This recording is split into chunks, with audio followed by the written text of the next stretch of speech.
Bismillahirrahmanirrahim. Assalamualaikum warahmatullahi wabarakatuh dan salam sejahtera.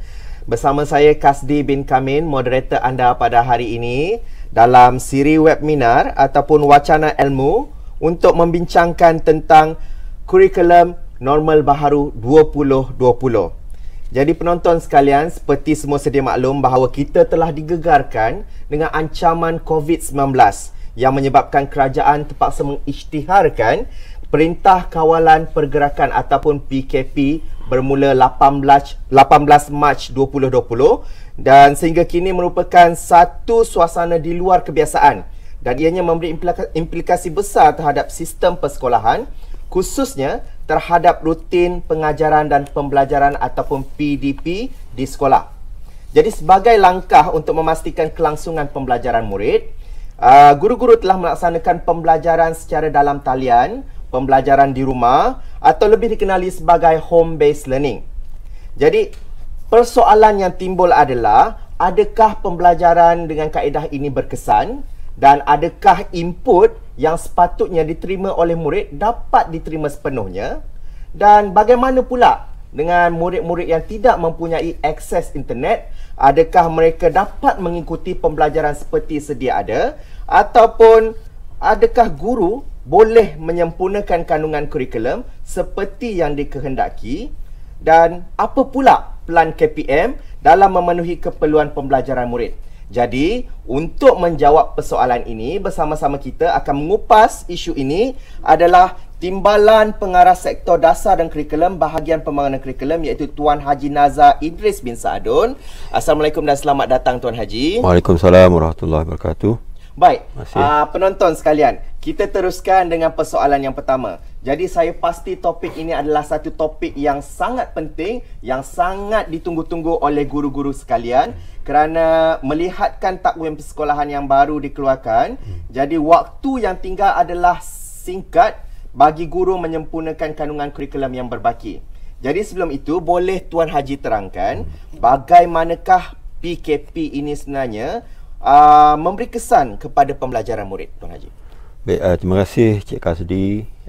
Bismillahirrahmanirrahim. Assalamualaikum warahmatullahi wabarakatuh. Salam sejahtera pada semua penonton yang saya hormati. Sebelum saya menyentuh berkaitan dengan kurikulum, saya ingin membawa sedikit perkara yang berkaitan dengan sesi persekolahan. Jadi kita semua sedia maklum bahawa berdasarkan pada takwim yang asal, sekolah telah bermula pada awal Januari, dan selepas dimaklumkan tentang Perintah Kawalan Pergerakan, sekolah terpaksa ditutup bermula 13 Mac. Jadi berdasarkan pada perkiraan kami, sesi persekolahan yang telah terlaksana sehingga kini hanyalah sekitar 11 minggu. Bila dikira 11 minggu tu cakupan kurikulum itu hanyalah di sekitar 30%. Kemudian selepas kita semua maklum bahawa selepas dilaksanakan PKP, Perintah Kawalan Pergerakan, sehinggalah kini Perintah Kawalan Pergerakan Pemulihan, dan sehinggalah diumumkan tentang pembukaan sekolah semula secara berperingkat. Contohnya sekolah akan dibuka pada 14 Julai yang akan datang ni, dan kita dapati bahawa murid tidak dapat bersekolah, tidak dapat bersemuka dalam pembelajaran mereka di sekolah adalah sekitar hampir 70 hari, Cik Kasri, 70 hari.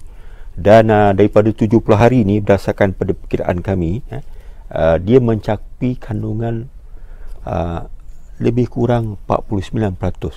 Jadi saya nyatakan tadi, sekolah telah bersekolah selama 11 minggu, cakupannya lebih kurang 30%, tetapi apabila tidak bersekolah, jadi cakupan kurikulum yang terkesan tu, saya dapat, setelah kita membuat perkiraan, lebih kurang 49%. 49%. Jadi Cik Kasri, macam Cik Kasdi maklumkan tadi, berlakunya home based learning, berlakunya pembelajaran dalam talian, tapi berdasarkan kepada tinjauan yang telah kita laksanakan atau pendapatan yang telah diperolehi daripada Jabatan Pendidikan Negeri, daripada mereka-mereka yang berkepentingan melaksanakan kajian, didapati bahawa pelaksanaan pembelajaran, pengajaran dan pembelajaran talian ini tidak berlaku secara sepenuhnya. Kalau kita dapat lihat antara beberapa negeri, ada negeri yang mana kita boleh kata berlaku hampir 100%, tetapi ada juga negeri-negeri di mana pembelajaran secara dalam talian ini tidak berlaku sepenuhnya. Dan kita juga berdasarkan pada kajian yang dibuat, kita dapati bahawa antara faktor yang menyebabkan mengapa berlakunya pembelajaran dalam talian ini tidak berlaku sepenuhnya, kerana antaranya ialah satu, ada murid-murid kita yang tidak ada peranti langsung di rumah, tidak ada peranti, tidak ada komputer, tidak ada, malah ada juga yang tidak ada televisyen. Jadi, dan dalam masa sama juga ialah dari segi capaian internet. Ada beberapa lokasi yang mana capaian internetnya lemah. Jadi ini telah menjejaskan sedikit sebanyak untuk berlakunya pengajaran dan pembelajaran secara online tadi. Jadi kemudian Cik Kasdi, berdasarkan apa yang telah kita kaji tadi dan juga apa yang akan kita rancang, kita maklum bahawa Yang Berhormat Menteri Kanan Pendidikan kita telah maklumkan bahawa sesi persekolahan akan bermula secara berperingkat, dan kita pun dah dengar pada 24 Jun lalu telah dimulakan dengan murid tingkatan 5, dan yang akan datang ni lah pada 15 Julai, yang mana murid akan secara berperingkat akan mula bersekolah. Dan berdasarkan pada takwim persekolahan yang baru yang telah dikeluarkan, dan kita mengambil kira tempoh masa yang tinggal, iaitu lebih kurang 5 bulan, 5 bulan ataupun kalau berdasarkan hari lebih kurang 92 ke 104 hari yang masih berbaki.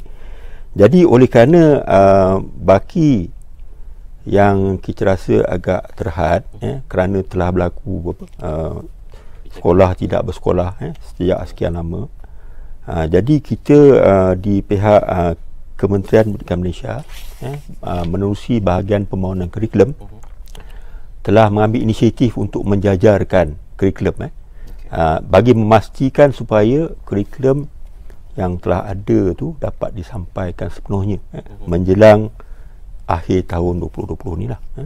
Baik Tuan Haji, tadi Tuan Haji ada menyentuh tentang penjajaran kurikulum. Yep. Jadi adakah maksudnya kita ada kurikulum baru ataupun macam mana? Tapi sebelum tu Tuan Haji, kita ada sedikit selingan. Jadi kita lihat dulu pesanan ini. Silakan. Para murid sekalian, anda semua pasti sudah mengetahui tentang COVID-19. Virus ini berjangkit daripada individu kepada individu melalui titisan pernafasan dan juga sentuhan. Antara gejala penyakit ini adalah demam, batuk, selsema dan sukar bernafas. Bagaimanapun, tanpa gejala-gejala ini, anda mungkin boleh menjadi pembawa kepada virus ini tanpa anda sedari. Demi memutuskan rantaian jangkitan virus ini, langkah-langkah pencegahan seperti berikut mesti dipatuhi. 1. Kerap mencuci tangan menggunakan air dan sabun atau pensanitasi tangan. 2. Pakai pelitup muka kepada yang bergejala dan berimuniti badan rendah. 3. Amalkan penjarakan sosial 1 meter antara individu. Dan 4. Kekal berada di rumah sekiranya tiada keperluan untuk keluar. Langkah-langkah yang disebutkan tadi bermakna anda semua tidak dibenarkan untuk bersembang rapat, berkumpul dan bersentuhan. Kepatuhan anda kepada langkah-langkah pencegahan ini memberi makna yang besar kepada negara. Ikuti siri video berikutnya untuk mengetahui prosedur-prosedur berkaitan persekolahan.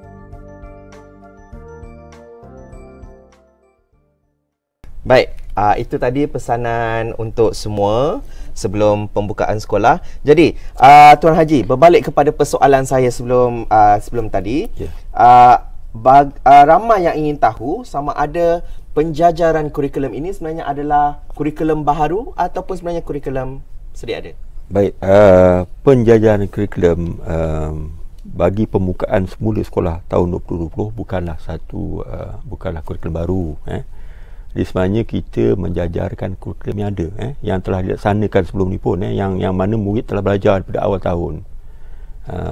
Dan kurikulum yang kita jajarkan ni adalah kurikulum di bawah kurikulum standard sekolah rendah ataupun lebih dikenali dengan KSSR, kurikulum standard kelas peralihan KSKP dan juga kurikulum standard sekolah menengah KSSM.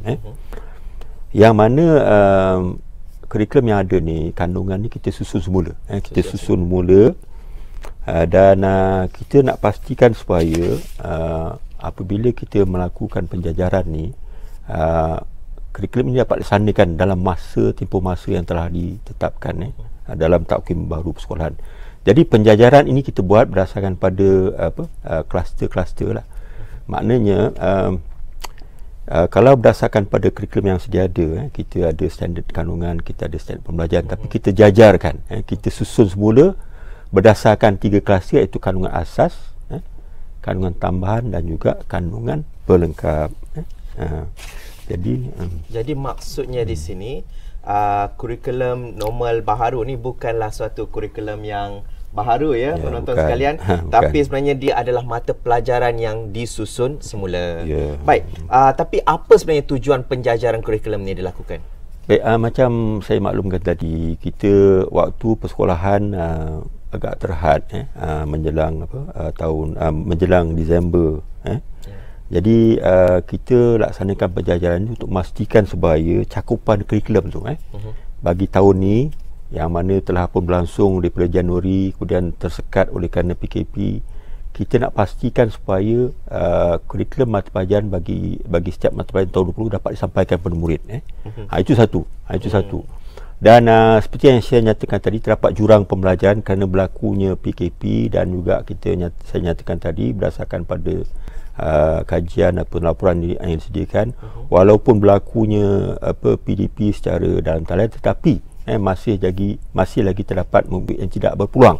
Jadi dengan itu terdapat jurang pembelajaran yang mana kita merasakan bahawa perkara ini perlu kita selesaikan, dan sebab itu kita lakukan penjajaran ini untuk memastikan supaya kita dapatkan balik jurang yang berlaku. Dan seterusnya kita juga dalam penjajaran ini mencadangkan beberapa alternatif terhadap akses pembelajaran. Dan kalau sebelum ni kita tahu pengajaran dan pembelajaran dalam talian, tapi sebenarnya kita juga nak pastikan supaya kurikulum itu dapat diajar. Maknanya akses pembelajaran itu bukan saja bentuk secara dalam talian, tetapi juga boleh dilaksanakan secara luar talian. Dan di samping itu untuk tujuan kita juga untuk mengatasi pelbagai kekangan apabila berlakunya pembelajaran secara dalam talian. Contoh yang saya kata tadi kan, ada murid yang tiada peranti atau terpaksa bergila-gila menggunakan peranti kerana dalam keluarga mereka, dan di samping itu terdapat juga lokasi-lokasi mana capaian internet yang rendah, yang mana mereka sukar untuk akses pembelajaran secara dalam talian. Dan di samping itu juga kami dapati bahawa terdapat murid kita yang mana apabila mereka belajar di rumah, ekosistem pembelajaran mereka yang tidak kondusif. Jadi ini semua memberi kesan kepada pembelajaran anak-anak murid tadilah. Okey, Tuan Haji, tadi saya ada mendengar Tuan Haji ada menyebut tentang 3 kluster kandungan, iaitu kandungan asas, kandungan tambahan dan kandungan pelengkap. Mungkin boleh jelaskan dengan lebih lanjut? Okey, baik. Seperti yang saya nyatakan tadi, dalam penjajaran ni kita cuba susun semula lah standard kandungan, standard pembelajaran yang ada tu dalam bentuk 3 kluster ni, iaitu asas, tambahan dan pelengkap.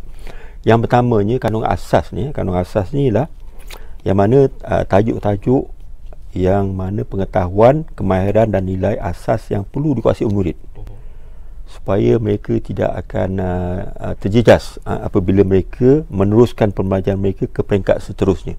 Itu kandungan asas, yang mana kita rasakan bahawa kandungan asas ni perlu mendapat bimbingan guru dalam bilik darjah, ataupun kalau misalnya ada kekangan, mereka boleh laksanakan dengan lebih teratur di luar bilik darjah.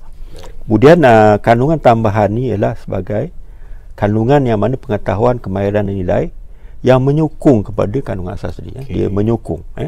Dia maknanya kandungan asas tu dah ada, lepas tu dengan adanya tambahan ni dapat menyokong kandungan asas tadi. Manakala kandungan pelengkap pula ialah pengetahuan, kemahiran dan nilai yang melengkapkan atau mengharmonikan kandungan asas yang telah dipelajari. Dan perlu saya nyatakan sini bahawa kandungan tambahan dan pelengkap ni kita aturkan supaya dia memberi ruang pada guru untuk menggunakan pelbagai kaedah untuk membimbing anak-anak murid ni tadi dengan kaedah-kaedah. Contohnya kita boleh adakan secara sisipan, guru boleh laksanakan dengan projek, ataupun guru boleh memberikan latihan-latihan tertentu untuk memastikan pelajar menguasai bukan saja yang asas tetapi juga tambahan dan juga pelengkap. Dan kami juga melihat pada pendidikan khas juga, kami juga turut membuat penjajaran kepada kurikulum pendidikan khas. Tetapi pendidikan khas ni lebih terbuka semana mereka tidak perlu sangat mengikut tahun. Dia perlu menguasai kurikulum yang telah diajar tu, dan tempoh masa tu adalah lebih fleksibel. Jadi lebih fleksibel dan mereka boleh memastikan murid-murid tadi mencapai menguasai apa yang sepatut mereka kuasai seperti mana yang dihasratkan kurikulum, dan tidak ada tempoh yang ditetapkan untuk mereka melaksanakan untuk mereka mencapai atau menguasai kandungan yang sepatutnya mereka kuasai. Baik Tuan Haji, tapi sebelum Tuan Haji teruskan, mungkin Tuan Haji boleh jelaskan dengan contoh, sebab mungkin ada guru-guru di luar sana yang mungkin masih belum jelas tentang tiga-tiga kandungan ni. Baik, terima kasih Cik Kasdi dan juga penonton, guru-guru yang saya hormati sekalian. Memang kalau kita tak beri contoh kadang-kadang susah kalau bercakap je. Jadi di sini saya nak beri contoh, dan mungkin kalau guru, kalau tuan-tuan dan puan semua dapat melihat di skrin dan mungkin guru-guru dah biasalah dengan dokumen standard kurikulum dan prestasi yang telah dihasilkan oleh bahagian pembangunan kurikulum. Ini adalah contoh mata pelajaran sejarah untuk tahun 5 yang belum dijajarkan. Ini yang kalau kita dapat lihat di mana kita aturkan kandungan tadi dalam bentuk standard kandungan, ada standard pembelajaran dan ada laju standard pentafsiran. Jadi standard prestasi, prestasi. Ini adalah contoh kurikulum yang belum dijajarkan. Jadi sekarang saya nak tunjukkan contoh kurikulum yang telah kita jajarkan. Baik. Jadi sebenarnya kalau dalam contoh macam sejarah ni, dia punya sama je. Dia punya standard kandungan dengan standard pelaju sama. Baik. Cuma kita susun dia, kita jajarkan dia berdasarkan kandungan asas dan kandungan tambahan macam saya nyatakan tadi, dan juga pelengkap lah. Bagi tajuk sejarah ni, bagi tajuk untuk identiti negara kita ni, mungkin tidak ada dikenal pasti sebagai kandungan pelengkap, tapi ada kandungan asas dan tambahan. Contohnya, bagi saya bagi contoh, macam ni 91 jata negara. Apakah standard pembelajaran mereka ialah menyenaraikan lambang pada jata negara. Itu adalah kandungan asas yang perlu dikuasai oleh murid. Baik. Untuk mereka meneruskan pembelajaran mereka ke peringkat seterusnya. Tetapi kalau tengok pada kandungan tambahan, menyatakan kepentingan menghormati jata negara. Nampak tak? Dia adalah bersifat nilai. Baik. Yang mana bila untuk mengajar topik ini ataupun standard pembelajaran ini, mereka boleh laksanakan secara sisipan. Mereka boleh laksanakan secara mengadakan projek-projek tertentu, dan juga boleh dilaksanakan bukan sahaja dalam bilik darjah, tapi boleh juga dilaksanakan di luar bilik darjah. Itu contoh yang pertama yang saya nak berikan. Untuk memperjelaskan lagi, saya nak pergi pula pada contoh berikutnya, contoh mata pelajaran berikutnya, iaitu Bahasa Melayu tahun 3. Bahasa Melayu. Di sini kita nampak ada 3 kandungan atau asas, tambahan dan pelengkap. Jadi kalau tuan-tuan dan puan Cik Kasih sendiri dapat tengok, kalau kandungan asas tu daripada standard pembelajaran sedia ada, kita telah kategorikan, klusterkan. Contohnya mendengar, mengecam, sebutan, memahami dan menyebut dengan betul dan tepat ayat tunggal dan ayat majmuk. Okay. Ini adalah kandungan yang mesti dikuasai. Maknanya murid perlu menguasai kandungan ini supaya mereka tidak akan tertinggal ataupun nanti terjejas bila mereka meneruskan pembelajaran mereka. Tapi kalau tengok pada kandungan tambahan, memahami dan menggunakan kata nama konteks tidak formal. Jadi ini sebenarnya boleh dilaksanakan dalam kaedah yang lain. Tidak semesti bersemuka. Mereka boleh laksanakan dalam kaedah contohnya sisipan semasa mereka mengajar, mana-mana topik mereka boleh sisipkan dan sebagainya. Baik. Dan begitu juga dengan kandungan pelengkap macam saya kata tadi, dia mengharmonikan. Jadi melagukan syair dan mendeklamasikan sajak serta memahami maksud. Ini juga adalah kandungan yang kita rasa kita kena pasti sebagai pelengkap dan boleh dilaksanakan dalam kaedah yang lain yang tidak semestinya bersemuka dengan guru. Itu ialah tajuk yang kedua. Yang seterusnya tajuk sains. Sains, saya tunjukkan contoh yang banyak supaya ini yang memang guru-guru supaya kita guru perlukan jelas kan. Macam guru-guru kalau sains tingkatan 3 contohnya kita tengok bagaimana kita jajarkan. Jadi guru sains tentunya sudah familiar dengan kandungan sains ni. Jadi kalau kita tengok, kita telah jajarkan contohnya kalau kandungan asas bagi tajuk penjanaan tenaga elektrik. Menerangkan dengan contoh proses penjanaan tenaga elektrik pada pelbagai sumber tenaga. Itu adalah asas yang perlu murid kuasai. Tetapi kalau kita tengok pada kandungan tahan, memerihalkan sumber tenaga kepada tenaga yang boleh baharu dan tenaga tidak boleh baharu, ini sebenarnya telah diajar sebelum ni. Kandungan ni telah diajar pada peringkat rendah lagi. Jadi kita anggap dia sebagai tambahan, dan ini mana guru boleh mengajar seperti membuat pengayaan kepada murid supaya mereka dapat menguasai bukan saja tambahan tetapi juga asas tadi dapat dikuasai melalui kaedah-kaedah yang sesuai dilaksanakan untuk murid pada murid. Baik Tuan Haji, sebelum kita teruskan, sebenarnya kita ada seseorang di dalam talian sekarang. Kita bersama-sama dengan Timbalan Pengarah Sektor Bahasa dan Kesusasteraan Bahagian Pembangunan Kurikulum, iaitu Puan Fazlina binti Said. Jadi dalam talian, Assalamualaikum Puan. Jadi persoalan kita adalah bagaimanakah guru boleh merangka PDP mereka berasaskan kemahiran dalam kurikulum, contohnya dalam bahasa Inggeris pula. Waalaikumsalam warahmatullahi wabarakatuh. Terima kasih Cik Kasdi atas soalan yang telah diutarakan sebentar tadi. Seperti yang kita sedia maklum, disebabkan penularan wabak COVID-19 ini, pihak KPM telah mengambil beberapa langkah untuk memastikan warga pendidik dan juga murid dapat melaksanakan PDP dengan berkesan. Jadi salah satu langkah yang kita telah ambil adalah kita telah pun menjajarkan kurikulum kita itu. Kurikulum yang sedia ada telah dijajarkan supaya dengan masa yang terhad, murid-murid masih dapat mempelajari mata pelajaran dengan sistematik dan tidak ada murid yang tercicir. Oleh itu, beberapa cara kita telah sediakan, iaitu kita mengambil kira terutamanya dari segi bahasa. Kita telah mengambil kira apakah kemahiran-kemahiran bahasa yang asas, yang penting, yang perlu diajar, dan ada juga kemahiran bahasa yang dikira sebagai pelengkap.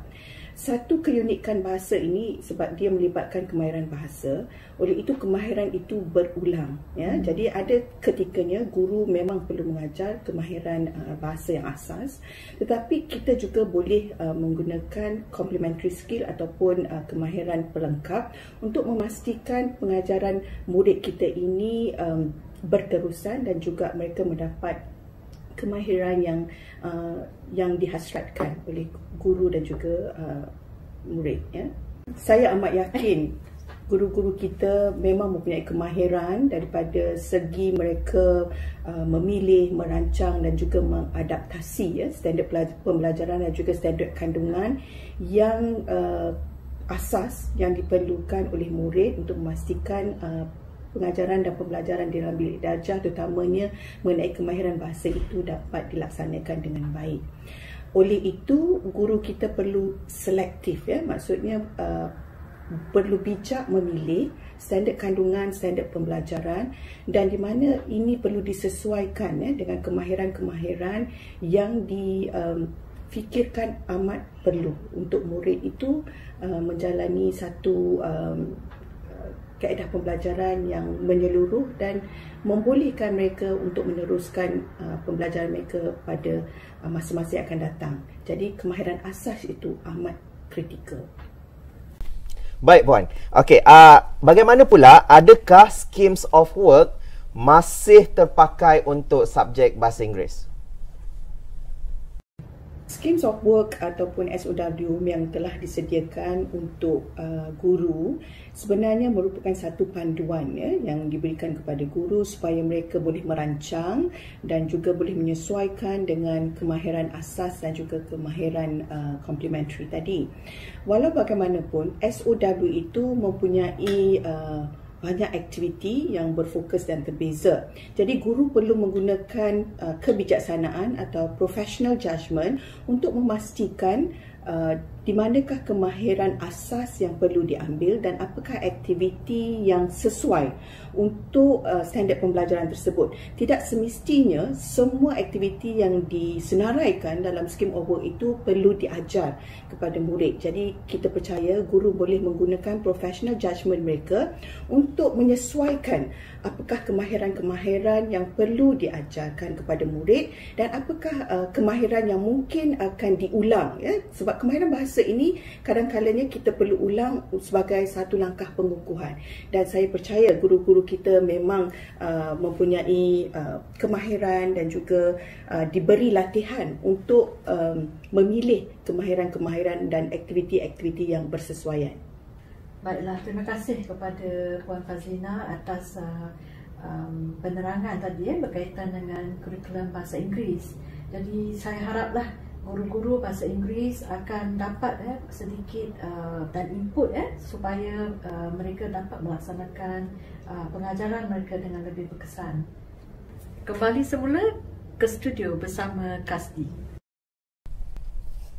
Baik, terima kasih Puan Fazlina binti Said. Kita teruskan dengan perbincangan kita pada hari ini, Tuan Haji. Jadi ada kemungkinan tak, tadi kita sebut pasal berkaitan dengan kandungan asas, jadi ada kemungkinan tak kandungan asas ini tidak dapat diajarkan di sekolah? Okey, kita maklum bahawa dengan pembuka sekolah ni, sekolah terpaksa memilih beberapa model lah. Baik. Jadi bergantung pada kemudahan yang ada di sekolah.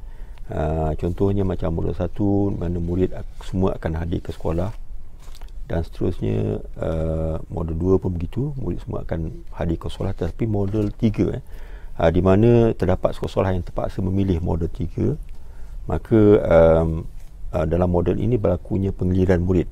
Jadi murid-murid yang berada di sekolah itu tidak akan dapat hadir ke sekolah setiap hari, mungkin beberapa hari dalam seminggu mereka akan hadir sekolah. Jadi maksudnya di sini ialah kita dapat menjangkakan bila berlakunya model-model ini, maka mungkin ada terdapat kandungan asas yang telah kita jajarkan tu tidak dapat disampaikan secara bersemuka. Jadi kami telah menyediakan beberapa alternatif lah untuk memastikan bahawa walaupun tidak berlaku bersemuka, tetapi sebenarnya pembelajaran itu boleh berlaku. Bukan saja di sekolah, tapi juga di mana-mana, di rumah. Di rumah. Seperti yang saya maklumkan tadi, berkaitan dengan home based learning kan. Jadi sebenarnya Cik Kasdi, dalam kita merancang penjajaran ini juga kita melihat kepada jangkaan di mana murid mungkin tidak dapat berada sepenuhnya di sekolah. Disebabkan itulah kita telah memikirkan tentang kaedah pembelajaran teradun, blended learning. Kalau boleh lihat di skrin yang ada sekarang ni, sebenarnya kaedah pembelajaran teradun ataupun dalam bahasa Inggeris ni dia blended learning. Sebenarnya dia menggabungkan teknik pengajaran bersemuka dan tidak bersemuka dengan menggunakan pelbagai medium yang sesuai, dan kedua-dua kaedah ini akan membentuk pengajaran dan pembelajaran yang berkesan lah, bagi tujuan untuk memastikan kurikulum dapat diselesaikan. Jadi Tuan Haji, kita ingin tahu sebenarnya penjajaran kurikulum ini sebenarnya adakah dia membantu guru untuk menjimatkan masa ke ataupun bagaimana?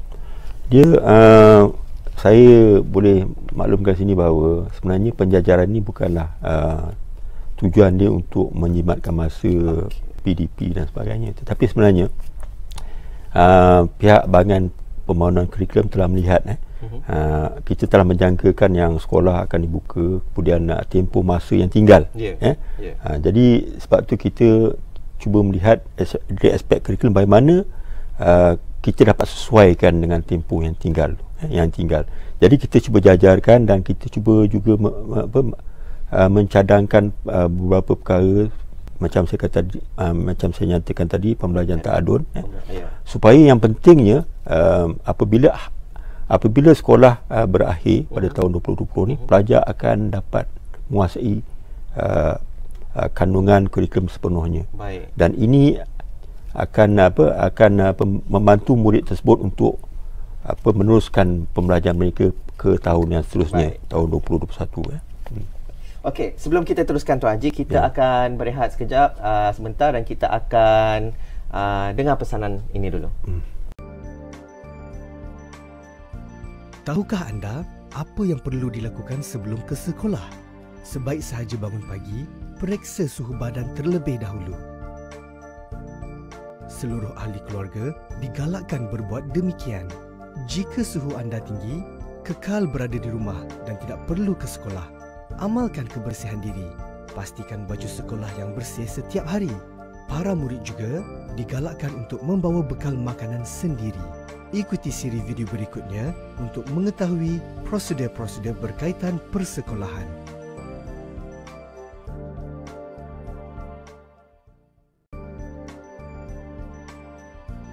Murid-murid sekalian, penjarakan sosial 1 meter perlu sentiasa diamalkan di sepanjang perjalanan ke sekolah. Bagi yang berjalan kaki, pastikan jarak anda ketika berjalan.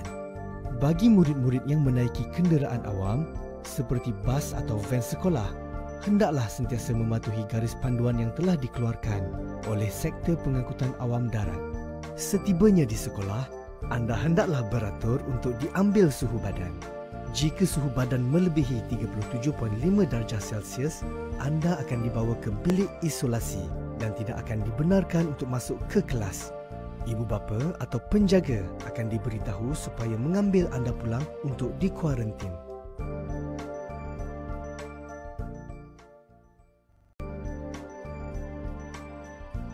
Ketika berada di sekolah, anda dilarang berkumpul dengan kawan-kawan dalam kedudukan rapat atau bersentuhan. Tiada perhimpunan akan dijalankan buat sementara waktu. Segala aktiviti sukan juga ditangguhkan. Semasa menuju ke kelas, anda hendaklah berjalan dalam jarak 1 meter di antara satu sama lain. Perjalanan adalah dalam satu arah sahaja. Barisan arah yang berlawanan perlu mengikut jalan yang lain. Di tangga, para murid hendaklah bergerak dalam satu barisan. Pergerakan menaiki dan menuruni tangga mengikut laluan terarah. Di dalam kelas, murid akan dipecahkan kepada bilangan yang lebih kecil. Penjarakan sosial 1 meter hendaklah sentiasa diamalkan sepanjang berada di sekolah. Ikuti siri video berikutnya untuk mengetahui prosedur-prosedur berkaitan persekolahan. Tuan Haji, kita kembali lagi. Sebelum ni kita ada katakan tentang penjajaran ini dilakukan untuk model 3 dan Tuan Haji ada sebutkan tadi kan. Tapi adakah dia hanya untuk sekolah yang mengambil model 3 sahaja ke ataupun sebenarnya melibatkan semua sekolah sebenarnya? Boleh diguna pakai oleh semua sekolah? Ya, sebenarnya penjajaran kurikulum kita buat ni sebenarnya terpakai untuk semua sekolah. Terpakai untuk semua sekolah. Universal lah kiranya. Maknanya, tapi kalau kita lihat pada sekolah-sekolah yang terpaksa memilih model 3, maka ini memberi satu kelebihan pada mereka untuk merancang pengajaran dan pembelajaran mereka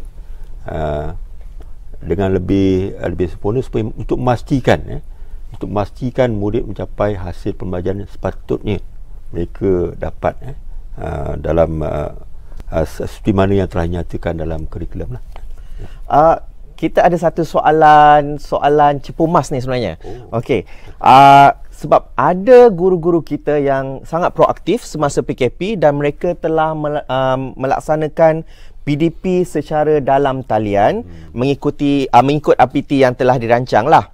Jadi persoalannya di sini, adakah guru-guru ini masih perlu melaksanakan atau mengajar semula kandungan tersebut yang telah diajar semasa PKP mengikut apa yang telah dijajarkan dalam dokumen ni? Baik, Cik Kasdi, tuan-tuan dan puan, kita memang tidak nafikan guru-guru ada yang sangat aktif dalam melaksanakan PDP dalam talian semasa tempoh PKP. Seperti yang saya nyatakan tadi, walaupun berlakunya PDP dalam talian tapi tidak berlaku sepenuhnya. So dalam situasi apa pun yang berlaku, guru perlu memastikan murid mencapai penguasaan, murid perlu menguasai pembelajaran yang sepatutnya mereka perolehi. Itu yang penting. Itu bagi saya itu adalah penting. Jadi walaupun berlaku pembelajaran talian, tetapi kalau misalnya guru tidak yakin kepada apa yang telah berlaku, maksudnya guru tidak yakin yang pelajar dapat menguasai apa yang mereka telah ajar, so maknanya guru tersebut boleh membuat ulangan sebagai pengayaan kan dan sebagainya lah. Tetapi kalau misalnya dalam tempoh PKP itu kita dapati mungkin ada beberapa murid yang tidak berpeluang, jadi guru perlu buat sesuatu lah. Jadi maknanya kita nak pastikan yang walaupun telah berlaku pembelajaran dan talian, kita perlu pastikan yang murid-murid tadi yang berada di rumah belajar dan dapat menguasai apa yang sepatutnya mereka kuasai berdasarkan kurikulum yang telah kita tetapkan. Baik. Okey, Tuan Haji, tadi kita ada menyentuh tentang pembelajaran ta'adun ataupun dalam bahasa Inggerisnya adalah blended learning. Jadi mungkin Tuan Haji boleh terangkan dengan lebih lanjut lagi mengenai pembelajaran ta'adun ini dan bagaimana caranya guru ini boleh gunakan pendekatan pembelajaran ta'adun ini dalam melaksanakan PDP selepas pembukaan sekolah nanti. Baik, macam saya maklumkan tadi Cik Kasdi, kaedah pembelajaran yang kita ingin mencadangkan ataupun bagi kami itulah satu kaedah yang terbaik buat masa ini. Iaitu kaedah pembelajaran yang menggabungkan teknik pengajaran bersemuka, maksudnya murid bersama guru dalam bilik ajar ataupun di sekolah, dan juga pembelajaran tidak bersemuka, yang mana berlakunya pembelajaran di luar bilik ajar ataupun di rumah, yang mana kita istilahkan sebagai home based learning kan, pembelajaran di rumah. Jadi dalam pembelajaran di luar bilik ajar ni ataupun di rumah, dia tidak semestinya berlaku dalam talian. Jadi kita ada dua keadaan bila berlakunya pembelajaran rumah. Satu ialah pembelajaran yang boleh berlaku secara dalam talian dengan menggunakan tali sidang, video dan sebagainya. Dan dalam masa sama boleh juga berlaku aktif pembelajaran kendiri yang berasaskan pembelajaran dan kemahiran yang telah dipelajari sebelum ni. Maksudnya saya ialah boleh juga berlaku pembelajaran kendiri berstruktur, yang mana dia merupakan aktiviti pembelajaran kendiri berasaskan pembelajaran dan kemahiran yang telah dipelajari sebelum ini semasa di dalam di sekolah dan sebagainya lah. Itu ialah pembelajaran ta'adun lah. Dan bila saya bercakap tentang pembelajaran di rumah ni, jadi kita sebenarnya mengalung-alungkan sokongan bantuan daripada pelbagai pihak. Bagi kami, apabila kita nak melaksanakan home based learning ni, kita perlu ada satu perancangan yang teliti lah. Contohnya kita memerlukan supaya guru memainkan peranannya dalam merancang apa saja pembelajaran yang nak diajar oleh guru tadi kepada murid di rumah. Jadi kena ada perancangan yang sebaik mungkin lah. Dan di samping itu sekolah perlu merangka jadual.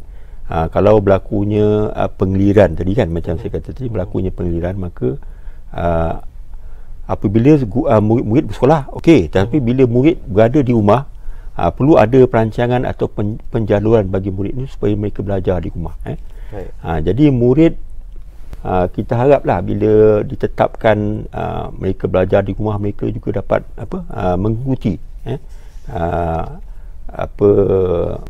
jadual yang telah diolah oleh guru dan sebagainya, supaya mereka dapat belajar di rumah. Dan untuk tujuan home base ni, kita memerlukan sokongan juga. Contoh ibu bapa, kita perlu mereka memberi sokongan, membantu supaya murid ni dapat belajar dengan lebih berkesan bila mereka berada di rumah. Dan begitu juga kita mengharapkan sokongan daripada komuniti setempat, NGO dan sebagainya, supaya mereka juga dapat bantu. Contohnya senang je, misalnya kalau di rumah tu kurang kondisi, bagaimana kita boleh sediakan ruang untuk mereka, untuk mereka belajar di rumah ataupun di dan di samping itu, di segi capaian internet macam ni kan, mungkin pihak komuniti boleh bantu dari segi bagaimana kita boleh memberi akses kepada mereka supaya mereka boleh belajar menerusi internet, dan di mana tadi macam saya nyatakan tadi, boleh juga berlaku pembelajaran online semasa home base ini. Itu pun bergantung pada kesesuaian terdapatnya peranti dan sebagainya di pihak murid. Tapi kalau sekiranya, bagaimana pula kalau sekiranya murid itu sebenarnya tidak mempunyai peranti ataupun capaian internet, bagaimana mereka dapat menjalankan pembelajaran di rumah? Itu yang saya tadi pun dah maklumkan, bahawa bila melaksanakan pembelajaran rumah ataupun home base ni, sebenarnya dia tidak semestinya berlaku pembelajaran dalam talian, tak semestinya. Jadi maksudnya murid tidak semestinya ada peranti dan sebagainya, tetapi yang penting ialah bagaimana guru melihat kesesuaian. Sebab apa? Ialah kalau murid dapat berdepan dengan guru, walaupun dalam talian, itu adalah baiklah. Tetapi kalau misalnya tidak ada pilihan lain, maka guru perlu merancang. Ini yang dikatakan pembelajaran kendiri berstruktur. Di mana guru perlulah memikirkan, kalau misalnya murid perlu belajar di rumah, apakah bahan-bahan yang perlu kita sediakan untuk murid. Contoh macam modul ke kit pembelajaran dan sebagainya, supaya kita dapat pastikan supaya murid tadi belajar di rumah. Itu yang penting lah. Baik Tuan Haji, kita sebenarnya ada sebenarnya di talian sekarang Puan Rafiah binti Abdul Talib, iaitu Ketua Penolong Pengarah Unit Pendidikan Sivik dan Pendidikan Moral Bahagian Pembangunan Kurikulum. Assalamualaikum Puan, apa khabar? Baik, soalan saya, bagaimanakah dengan pelaksanaan pendidikan sivik di peringkat prasekolah, sekolah rendah dan juga sekolah menengah Puan? Waalaikumsalam Kak Sedi. Alhamdulillah. Terima kasih atas soalan yang diajukan. Untuk pelaksanaan pendidikan sivik yang dilaksanakan di prasekolah, sekolah rendah dan sekolah menengah, saya yakin dan percaya ini adalah satu pengalaman yang baru kepada murid-murid kita dan juga rakan-rakan guru kita. Jadi secara prinsipnya, kalau kita lihat pelaksanaan pendidikan sivik yang dilaksanakan di peringkat prasekolah dan juga sekolah rendah serta sekolah menengah boleh dilaksanakan. Boleh. Kerana pendidikan sivik ini dilaksanakan secara bersepadu, rakan-rakan guru kita menggunakan DSKP ataupun Dokumen Standard Kurikulum dan Pentadsiran. Jadi rakan-rakan guru akan menggunakan standard kandungan, standard pembelajaran dan disepadukan dengan perincian pemetaan pendidikan sivik yang pihak bahagian pembangunan kurikulum sediakan. Maknanya rakan-rakan guru akan menggunakan ataupun memilih nilai teras yang kita sediakan tu ada 4 Cik Azruddin ya. Okey, ada 4. Jadi kalau kita lihat mata pelajaran yang berteraskan kepada kemahiran, seperti bahasa Melayu dan juga bahasa Inggeris, rakan-rakan guru akan menentukan, maknanya mereka akan menentukan nilai teras pada minggu ketiga ataupun minggu keempat, ataupun yang dah dijajarkan mengikut bulan. Okey.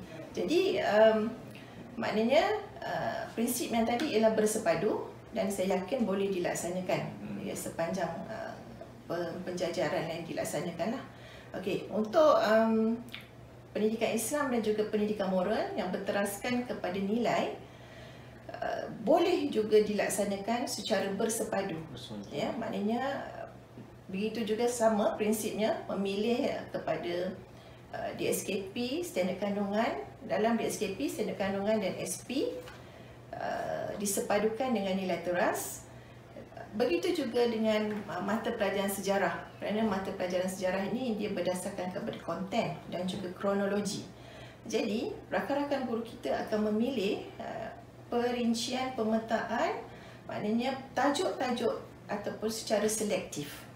Jadi secara rumusannya, Cik Azharuddin, saya yakin pendidikan civic dalam mata pelajaran dan juga di peringkat prasekolah boleh dilaksanakan secara bersepadu. Terima kasih Dr. Rufiah di atas penjelasan tadi.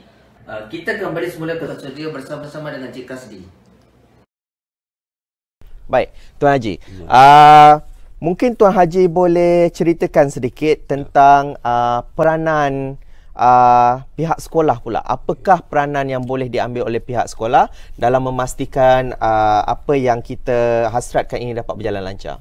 Baik, Cik Kasdi, tuan-tuan dan puan yang semati sekalian, ialah yang pertama, sekolah apabila dibuka nanti, sekolah perlulah merancang bagaimana kita nak melaksanakan. Contohnya tadi yang pertama, nak memikirkan apa model mana yang sesuai untuk sekolah.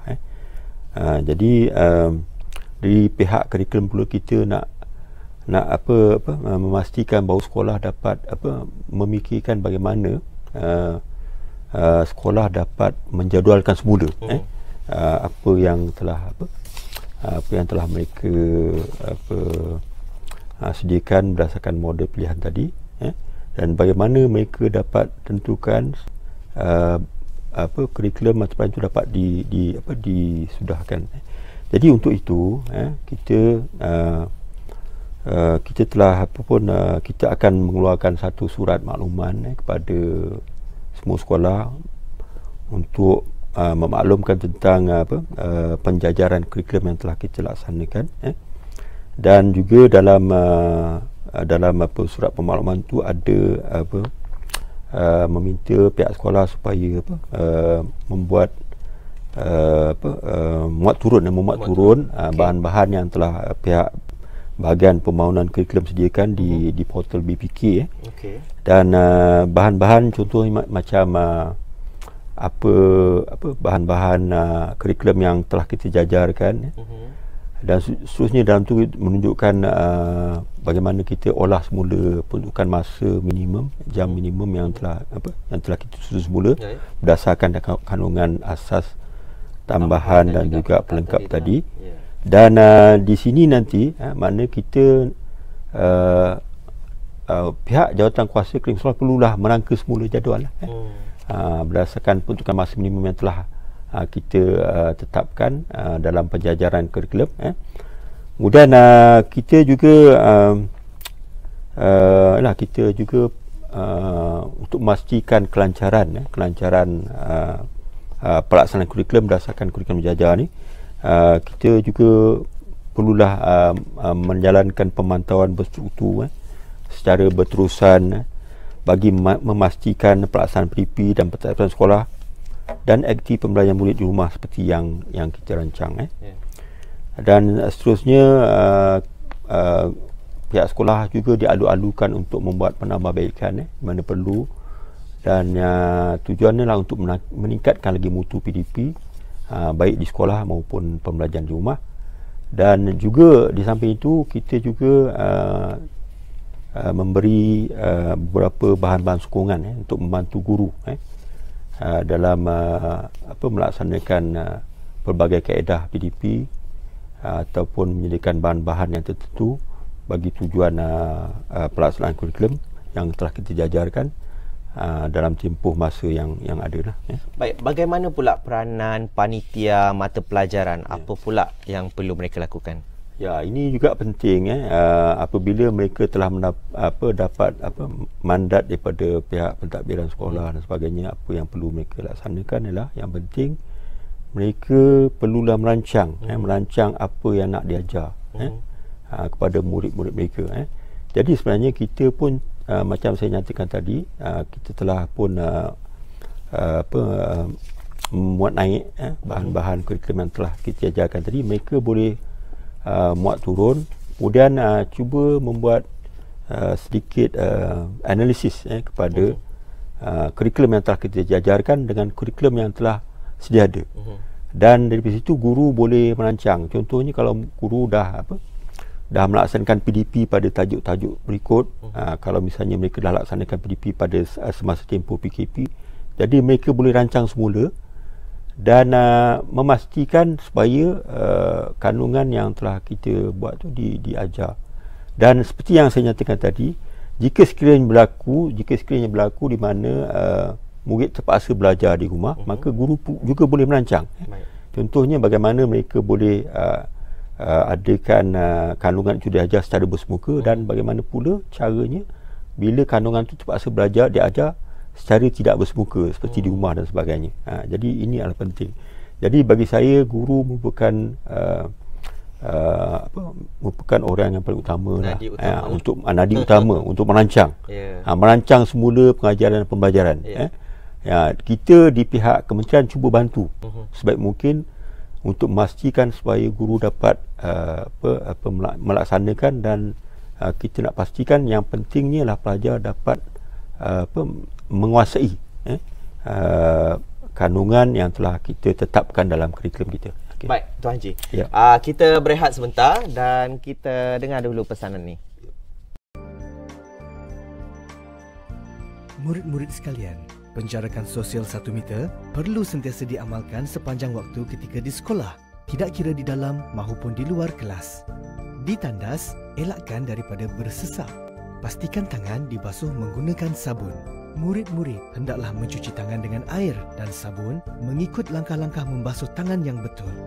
Semasa waktu rehat pula, anda digalakkan untuk makan bekal makanan yang dibawa di dalam kelas.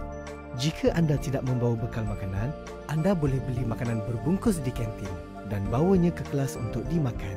Pastikan penjarakan sosial diamalkan di kantin. Perlu diingat bahawa anda tidak dibenarkan berkumpul atau melepak semasa waktu rehat. Ikuti siri video berikutnya untuk mengetahui prosedur-prosedur berkaitan persekolahan.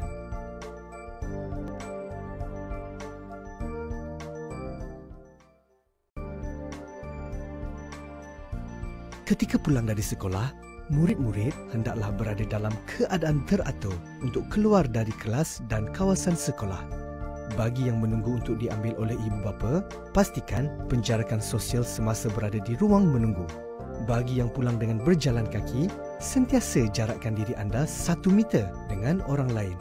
Bagi yang pulang dengan bas, lakukan penjarakan sosial semasa menunggu di hentian bas, ketika beratur untuk menaiki bas dan sepanjang berada di dalam bas.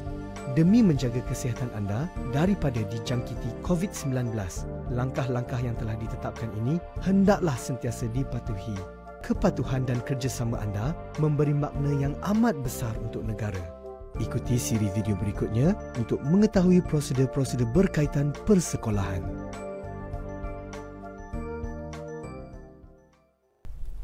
Baik, kita kembali semula. Terima kasih kepada semua penonton yang masih lagi setia bersama kita dalam siri Wacana Ilmu, iaitu Kurikulum Normal Baharu 2020. Jadi Tuan Haji, tadi kita telah berbincang tentang peranan sekolah dalam memastikan apa yang kita hasrat ini dapat berjalan lancar. Tapi apa pula peranan ibu bapa dalam memastikan anak-anak mereka terjamin ataupun dapat mengikuti pembelajaran ni? Tentunya kita juga mengharapkan sokongan daripada ibu bapa lah, untuk memastikan bahawa pembelajaran anak-anak kita tidak terjejas. sebelum ini pun sebelum kita berlakunya PKP ni, kita juga mengharapkan ibu bapa memberi sokongan untuk murid kita belajar. Dan apalagi dengan berlakunya apa yang telah berlaku ini, maka kita memang mengharapkan sokongan yang jitulah daripada ibu bapa.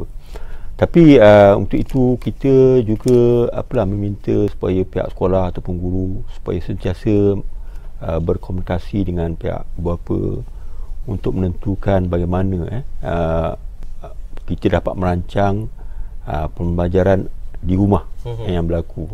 Contohnya macam kalau misalnya perlu kita fikirkan bagaimana jadual waktu di rumah tu. Jadi kalau misalnya di sekolah jadual ditentukan oleh sekolah, mana murid dia belajar berdasarkan jadual yang telah ditetapkan, tapi di rumah perlu ada sokongan ibu bapa. Kalau tidak nanti kita tak tahu sama ada murid ni ada masa yang mana mereka akan belajar dan sebagainya. Dan di samping itu kita juga kena mana-mana ibu bapa yang tidak yang berkesempatan lah, maksud saya bukannya ibu bapa yang mungkin ada beberapa yang sibuk kan, yang dan sebagainya, frontliner ataupun yang mereka bekerja sepenuh masa. Beberapa yang mana ada masa-masa tu orang boleh bantu bersama-sama. Maknanya ialah untuk anak kita kan. Kita kalau boleh kita bantu, mana-mana yang boleh kita bantu, kita bantu. Dan juga mungkin dari segi dari segi keperluan pembelajaran itu sendiri, mungkin sokongan yang kita perlukan di bapa ialah dari segi keperluan pembelajaran. Contohnya menyediakan ruang yang kondusif untuk mereka belajar. Kita maklum bahawa mungkinlah ada mungkin oleh kerana rumah kecil dan sebagainya mereka tak dapat, tapi sekurang-kurangnya kita dapat mencari satu ruang yang mana pelajar boleh belajar, memberi mana konsentrasi kepada pelajar mereka bila mereka berada di rumah. Begitu juga dengan macam sediakan bahan-bahan, contohnya macam ada minuman, makan minum dan sebagainya. Ini semua adalah bagi saya sebagai motivasi pada anak-anak kita ni untuk belajar di rumah. Dan di samping itu untuk guru apabila boleh berhubung dengan guru, ibu bapa dan guru boleh berhubung sama mereka boleh mengenal pasti mana-mana kelemahan dan bagaimana kita boleh buat penambahbaikan dan sebagainya. Jadi usaha guru, usaha pihak sekolah juga penting. Betul. Mereka perlu saling berkomunikasi. Sarana melalui sarana ibu bapa dan sebagainya, supaya yang penting kita nak anak-anak kita belajar. Baik. Jadi Tuan Haji, memang sangat terperinci sekali penjelasan daripada Tuan Haji itu tadi, tapi kita nak tahu juga sekiranya adakah pihak BPK mengeluarkan apa-apa garis panduan untuk dijadikan rujukan kepada warga pendidik, mungkin kepada ibu bapa? Seperti yang saya nyatakan tadi, di samping kita sediakan dokumen-dokumen yang berkaitan dengan kurikulum yang telah kita jajarkan, kita juga menyediakan beberapa kit sokongan yang kita namakan kit sokongan, dan kit ini bukan saja untuk pihak sekolah yang melibatkan pentadbir, guru dan sebagainya, tetapi juga kit sokongan untuk ibu bapa. Jadi sebenarnya kit ini dapat kita dapat muat turun daripada laman seseorang bahagian pembangunan kurikulum. Jadi kita harap supaya kit ini dapat digunakan. Jadi kit ini sebenarnya memberi penjelasan langkah demi langkah apa yang boleh pihak sekolah, apa yang sepatutnya pihak sekolah laksanakan untuk memastikan supaya kurikulum itu dapat dilaksanakan berdasarkan pada takwim yang ataupun berdasarkan pada jumlah persekolahan yang masih berbaki lah. Begitu juga yang kit sokongan ibu bapa juga, macam saya kata tadi, ada jelaskan apa yang sepatutnya ibu bapa lakukan untuk membantu anak-anak mereka belajar. Even dalam kit tu juga kita nyatakan bagaimana cara nak menggunakan jika sekiranya di rumah ada peranti. Mungkin peranti itu cukup untuk seorang anak, ataupun kalau misalnya peranti itu ada misalnya dalam keluarga tu ada 2-3 anak. Jadi bagaimana kita bagi dia contoh-contoh bagaimana mereka nak menggunakan peranti itu berdasarkan pada masing-masing yang ada. Untuk anak nombor 1, kemudian anak nombor 2 dan seterusnya. Jadi kit tu akan menjelaskan dengan sejelasnya bagaimana ibu bapa boleh bantu anak-anak apabila berlakunya pembelajaran di rumah. Baik. Diharap kit tersebut dapatlah membantu ibu bapa dan juga para guru di luar sana untuk melaksanakan pembelajaran apabila pembukaan sekolah yang akan datang ni lah. Jadi Tuan Haji, sebelum kita ada satu soalan terakhir. Soalan ni soalan hot juga ni.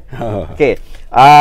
Kita nak tahu sama ada pentafsiran ini masih boleh dilaksanakan ataupun tidak sekiranya pembelajaran itu dilaksanakan di rumah. Baik, menyebut tentang pentafsiran pentafsiran yang kita hasratkan ialah pentafsiran bukannya nak membandingkan antara satu pelajar dengan satu pelajar lain.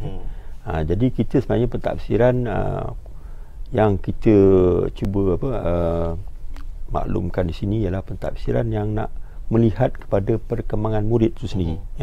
Ini yang kita perkenalkan dalam pentafsiran bidik darjah kita, yang mana kita sebenarnya nak memastikan murid kita mencapai tahap penguasaan yang telah kita tetapkan, tetapi kita tidak akan membuat apa-apa perbandingan. Jadi dalam masa-masa yang ada ni, setelah kita menjajarkan kurikulum kita, jadi kita juga perlulah bersedia untuk melaksanakan pentafsiran, tetapi pentafsiran ni untuk melihat sejauh mana mereka menguasai tahap penguasaan yang telah kita tetapkan. Jadi pentafsiran ni boleh berlaku tidak semestinya di sekolah, tetapi juga boleh berlaku di rumah. Dengan cara mungkin guru menyediakan senarai semak, mungkin juga dalam masa sama mungkin kita boleh dapat bantuan daripada ibu bapa sendiri untuk menceritakan tentang perkembangan anak-anak mereka, apa mereka belajar di rumah.